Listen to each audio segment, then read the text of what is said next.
ನಿರೀಕ್ಷೆ ಮಾಡಿದ್ರೆ ಹಾಗಾಗಿ ನನ್ನ ಕೈಲಿ ಏನು ಸಾಮರ್ಥ್ಯ ಇದೆ ಅಲ್ಲಿಗೆ ಆ ಒಂದು ಉದ್ಯಮಗಳಲ್ಲಿ ಶೇಕಡಾ 6,000 ಅಂತ ಹೇಳ್ಬಿಟ್ಟು ಇದೆ. ಇದಕ್ಕೆ ನಿರಂತರವಾದ ತರಬೇತಿ.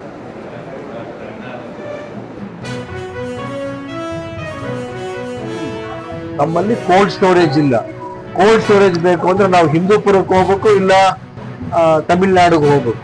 ನಮ್ಮಲ್ಲೇ ಕೋಲ್ಡ್ ಸ್ಟೋರೇಜ್ ಆಗಬೇಕು ಅಂತ ಹೇಳಿ ಕೃಷಿ ಪಾರ್ಕ್ ಮಾಡಬೇಕು. ಇಲ್ಲಿ ಇವೆಲ್ಲವನ್ನು ಸೇರಿಸ್ಕೊಂಡು ಇಲ್ಲೇ ವ್ಯಾಪಾರ ಆಗಬೇಕು, ಎಕ್ಸ್ಪೋರ್ಟ್ ಆಗಬೇಕು, ಸಂಶೋಧನೆ ಆಗಬೇಕು, ಉತ್ಪಾದನೆ ಘಟಕಗಳು ಇಲ್ಲಿ ಆಗಬೇಕು ಅಂತೇಳಿ. ಹಾಗೇನೆ ರಸ್ತೆಗಳು ಅಭಿವೃದ್ಧಿ ಆಗಬೇಕು, ಸರ್ಕಾರಿ ಶಾಲೆ ಕಾಲೇಜುಗಳು ಅಭಿವೃದ್ಧಿ ಆಗಬೇಕು ಅಂತೇಳಿ ಇನ್ನ ಎಲ್ಲರೂ ಇವತ್ತು ಗಣ್ಯರು ಆಯಾ ಕ್ಷೇತ್ರದಲ್ಲಿ ಯಾರ್ಯಾರು ಎಕ್ಸ್ಪರ್ಟ್ ಇದ್ದಾರೆ, ಪರಿಣಿತರಿದ್ದಾರೆ, ಅವರು ಹಲವಾರು ಅಂಶಗಳನ್ನ ಇವತ್ತಿಲ್ಲಿ ಪ್ರಸ್ತುತ ಪಡುತ್ತಿದ್ದಾರೆ. ಇದನ್ನ ಮುಂದುವರೆದು ಪ್ರತಿ ತಾಲೂಕಲ್ಲೂ ಇಂಥ ಚಟುವಟಿಕೆ ಆಗಬೇಕು, ಜನಪ್ರತಿನಿಧಿಗಳಿಗೆ ನಮ್ಮ ಕಡೆಯಿಂದ ಒತ್ತಡ ಬೀಳಬೇಕು ಅಂತೇಳಿ ನಮ್ಮೆಲ್ಲರ ಅಭಿಲಾಷೆ. ಜಿಲ್ಲೆ ಸರ್ವಾಂಗೀಣವಾಗಿ ಅಭಿವೃದ್ಧಿ ಆಗಬೇಕು ಮತ್ತು 2040 ವೇಳೆಗೆ ತುಮಕೂರು ಅಭಿವೃದ್ಧಿ ಪಥದಲ್ಲಿ ಹೋಗಬೇಕು ಅಂತಕ್ಕಂಥದ್ದು ಮೂಲ ಆಶೆ ಆಗಿದೆ. ಬಹುಶಃ 20 ಜಿಲ್ಲೆಗಳ ಹೆದ್ದಾರಿಯಾಗಿರ್ತಕ್ಕಂಥ ತುಮಕೂರು ನಾನಾ ಕ್ಷೇತ್ರದಲ್ಲಿ ಈಗಾಗಲೇ ಸಾಕಷ್ಟು ಅಭಿವೃದ್ಧಿ ಆಗಿದೆ. ಇನ್ನೊಂದಷ್ಟು ಅಭಿವೃದ್ಧಿ ಮಾಡಬೇಕು ಅನ್ನೋದೇ ನಮ್ಮೆಲ್ಲರ ಉದ್ದೇಶ ಆಗಿದೆ. ಅದು ಕೃಷಿ ಆಗ್ಬೋದು, ಶಿಕ್ಷಣ ಆಗ್ಬೋದು, ಮೂಲಭೂತ ಸೌಕರ್ಯಗಳಾಗ್ಬೋದು, ಆರೋಗ್ಯ ಆಗ್ಬೋದು, ಈ ಎಲ್ಲವೂ ಕೂಡ ಉತ್ತಮ ಶಿಖರಕ್ಕೆ ಏರಬೇಕು ಮತ್ತು ಬೆಂಗಳೂರಿಗೆ ಪರ್ಯಾಯವಾಗಿ ತುಮಕೂರು ಬೆಳಿಬೇಕು ಅಂತಕ್ಕಂಥ ಉದ್ದೇಶ ಆಗಿದೆ. ಸವಾಲುಗಳು ಸಾಕಷ್ಟಿದೆ. ಹಾಗಾಗಿ ಇನ್ನೂ ಹೆಚ್ಚಿನದಾಗಿ ಪ್ರಕೃತಿ ಹಾಗೆ ನಾವು ಉಳಿಸ್ಕೋಬೇಕು. ಕಳೆದ 77 ವರ್ಷದಲ್ಲಿ ನಾವು ಕಳ್ಕೊಂಡಿರುವಂಥದ್ದು ಜಾಸ್ತಿ ಏನಪ್ಪ ಅಂದರೆ ಪ್ರಕೃತಿ ಕಳ್ಕೊಂಡಿದ್ದೇವೆ. ಹಾಗೆ ಪ್ರಕೃತಿಗೆ ಸಂಬಂಧಪಟ್ಟಾಗೆ ನಾವು ಯಾವ ರೀತಿ ಪ್ರಕೃತಿನ ನಾವು ಕಾಪಾಡ್ಕೋಬೋದು ಅನ್ನೋಂಥದ್ದು ಮತ್ತು ನೀರಿನ ಸಮಸ್ಯೆ ನಮಗೆ ತುಂಬ ಕಾಡ್ತಾ ಇದೆ. ಸಾಕಷ್ಟು ಕೆಲಸ ಆಗಿದೆ, ಇನ್ನೂ ಸಾಕಷ್ಟು ಕೆಲಸ ಆಗೋಂಥ ಅನಿವಾರ್ಯತೆ ಇದೆ.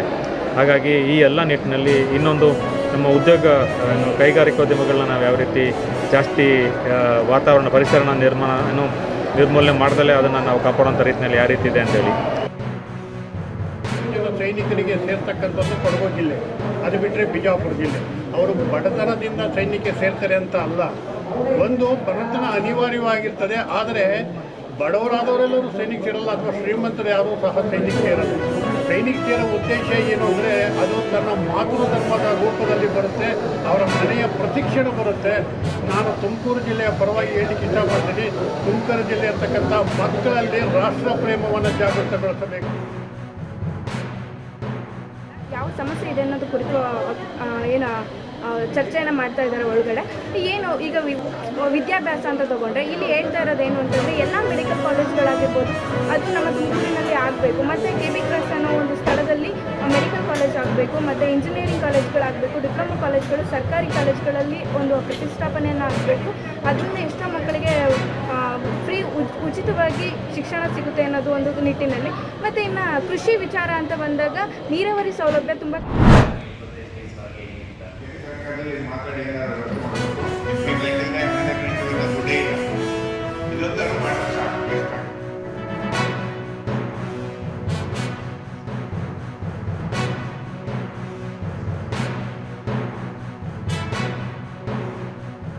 ಭಾರತ ದೇಶದ ರಕ್ಷಣಾ ವ್ಯವಸ್ಥೆಯಲ್ಲಿ ಇದೊಂದು ಐತಿಹಾಸಿಕ ದಿನ ಅಂತ ಹೇಳಬೇಕಾಗತ್ತೆ.